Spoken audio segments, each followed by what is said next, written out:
Title: The Lost Notebook. What if everything you've planned for your life disappeared tomorrow? Every goal, every backup plan, every carefully written step toward success. Would you collapse, or would you finally discover who you are without the script? This is the story of a man who believed his future lived inside a notebook, and the day he lost it was the day he found himself. Ethan Carter believed in preparation, not casually, not loosely. He planned his mornings the night before. He wrote 10-year projections for his career, twice. And inside a simple black leather notebook, he carried his life. Personal improvement metrics. Even future contingency plans. Across the hallway of his apartment lived the opposite of him. He forecasted and prepared for outcomes. Maya was an artist. Her apartment was messy but alive. Half-finished canvases leaned against walls. Music played without schedule. "You don't need to plan every breath," she once told him. "And you don't need to float through life without direction," he replied. They loved each other. Order versus instinct. Structure versus surrender. And Ethan was convinced he was right. Until the day his system failed him. At Carter & Vale Consulting, Ethan was known as the architect. He built strategies no one else could see. When the company announced a new executive role opening, Director of Strategic Growth, Ethan knew it was his moment. Every presentation angle, every counter-argument, it was all inside the notebook. He refined his pitch daily, adjusted numbers weekly. The presentation would determine everything. Maya noticed the tension building. "You look tired," she said one night. "What if your future doesn't need to be secured?" He didn't respond. The presentation went smoothly. It was calculated, precise, and controlled. Afterward, Ethan stopped at his usual cafe. Rain tapped against the windows. He reviewed notes, adjusting language one final time for follow-up documentation. He left feeling confident. But confidence evaporates quickly. When he reached his car, the passenger seat was empty. The notebook, gone. At first he froze. Then panic detonated inside his chest. He sprinted back to the cafe. Nothing. He questioned the staff. Nothing. He retraced every step in the rain.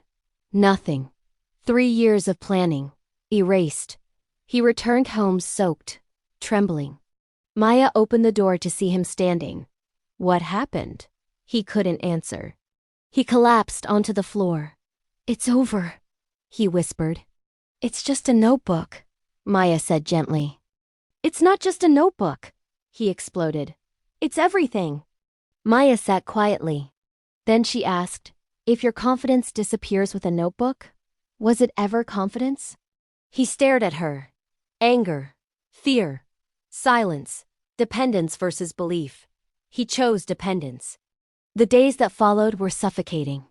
Ethan tried to rewrite what he lost. Exact metrics. Without the notebook, his mind felt empty. At work, colleagues asked about next steps. He stalled. At night, he stared at the ceiling. His identity had been built on preparedness. Without preparation, who was he? "You're not lost," she said. "Yes, I am."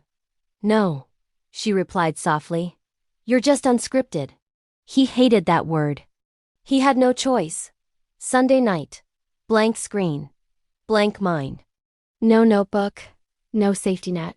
Ethan's hands hovered over the keyboard. He could try to reconstruct perfection, or he could speak honestly. For the first time in years, he stopped trying to sound strategic and started writing what he believed. Why the company needed innovation. Why stagnation was the real risk. And something unexpected happened.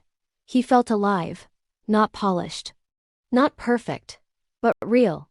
Across the hallway, Maya painted quietly. Faith versus fear, and this time, Ethan chose faith. Presentation day. No notebook, no printed script, just him. The boardroom was silent. At first, his voice trembled, then steadied. He didn't read. He spoke. He made eye contact. He responded in real time. When questioned, he didn't flip through notes. He thought, adapted, trusted himself. For the first time, Ethan wasn't presenting a plan. He was presenting conviction. And conviction doesn't require a notebook. When he finished, the room was quiet. Then the CEO leaned forward. That, she said, is leadership. Weeks later, Ethan got the promotion. But that wasn't the victory. The real victory happened at home. Maya handed him a gift. A brand new black notebook. He smiled. Held it. Then placed it on a shelf. Unused. Not because planning was wrong, but because dependency was. He still set goals. Still worked hard. But now, the plan supported him. It didn't define him. Binary no more. Control and trust. Together, balanced. Sometimes we cling to structure because we're afraid of ourselves. We believe our power lives in preparation. But preparation is only a tool. You are the source. If losing something breaks you, it means you built your identity around it. And sometimes, life removes the notebook so you can finally read your own mind. Ethan thought he lost his future.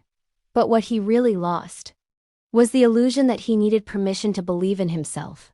So, if something you depend on disappears, if the script burns, if the plan collapses, ask yourself, was that my foundation or my crutch? Because the strongest confidence isn't written in ink. It's written in who you are when the pages are gone.